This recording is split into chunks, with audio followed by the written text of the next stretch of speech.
Hi guys, welcome back sa aking YouTube channel. Please subscribe.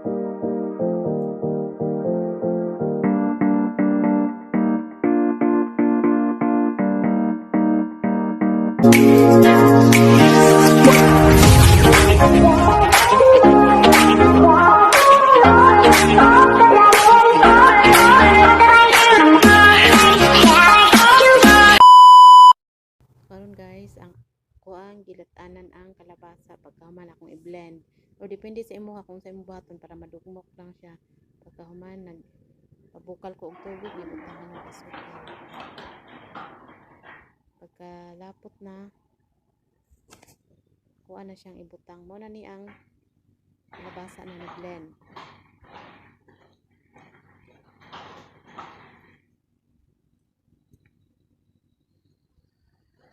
Nalapot naman siya, kuha nang ihalo ang i-blend na kalabasa.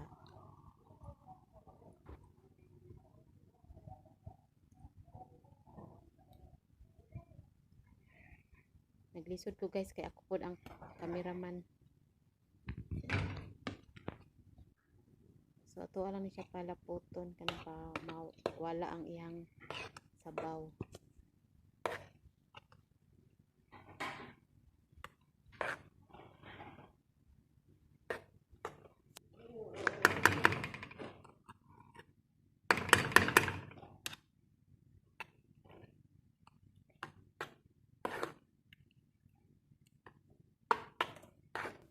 Style ani guys, murara ni siya og jam, kalabasa jam.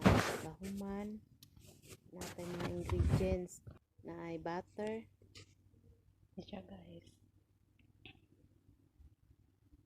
asukal, gatas, itlog, harina, baking powder, asin o kalabasa. So ito siyang haluon.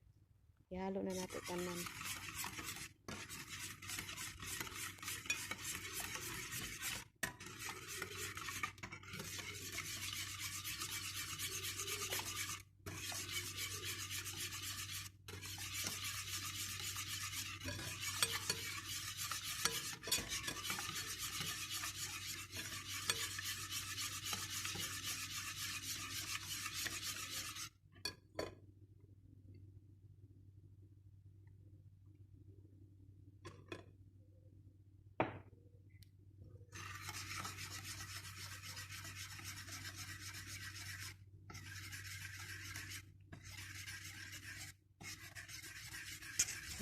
Uga raman siya guys, ako ani siyang gidungagan og kalahati nga gatas, fresh milk.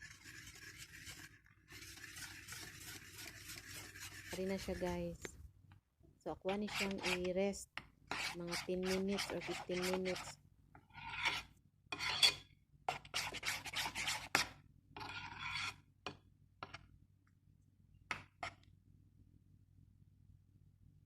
So habang na-rest siya, nagpabukal na ko og tubig.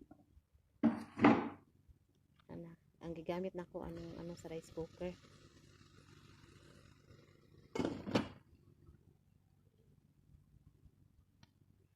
Ang mga hulmahan, wala ko daan hulmahan dagko kayo. So ang butter, ako siyang gamiton pampahid sa mga hulmahan, mga lahanit.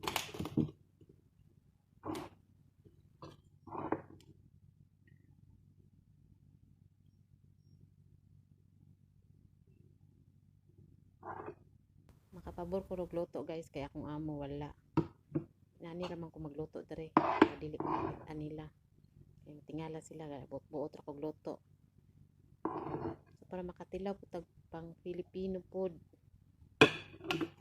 Kaya mahal ba kaya dere kakanin. Diskarte. Kaya na ipareto kakanin kung naaman lang ang ingredients na makita sa kusina, di magluto na.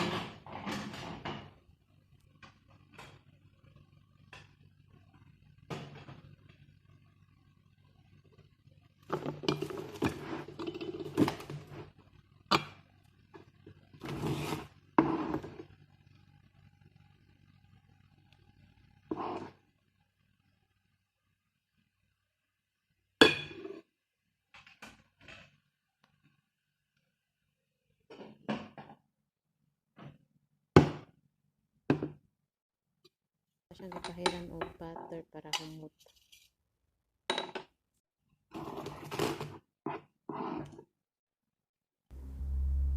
Tinood lang guys, itong baba, labi na pila ka tuig diri sa nagtrabaho sa Middle East nang dili nakakakaon og kanang mga pagkaon ng mga pang Pilipino. Mamiss jud nimo.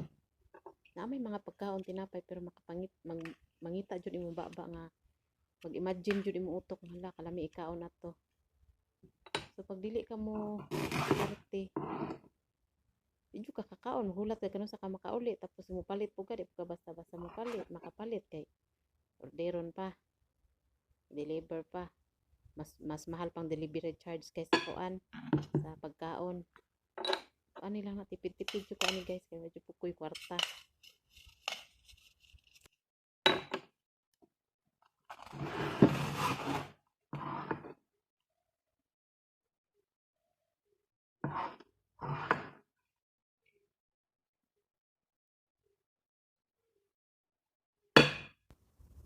Sara na guys, o di ba?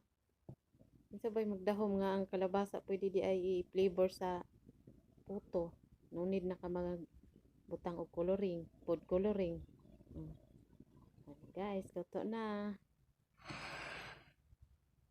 So libre na ang pangpari sa tsa. Di ba? Lami kayo. I-try ninyo guys. Kung naamoy makita sa kusina, labi na diri sa Middle East, naamoy makita yung unang ingredients, i-try ninyo. Salamat!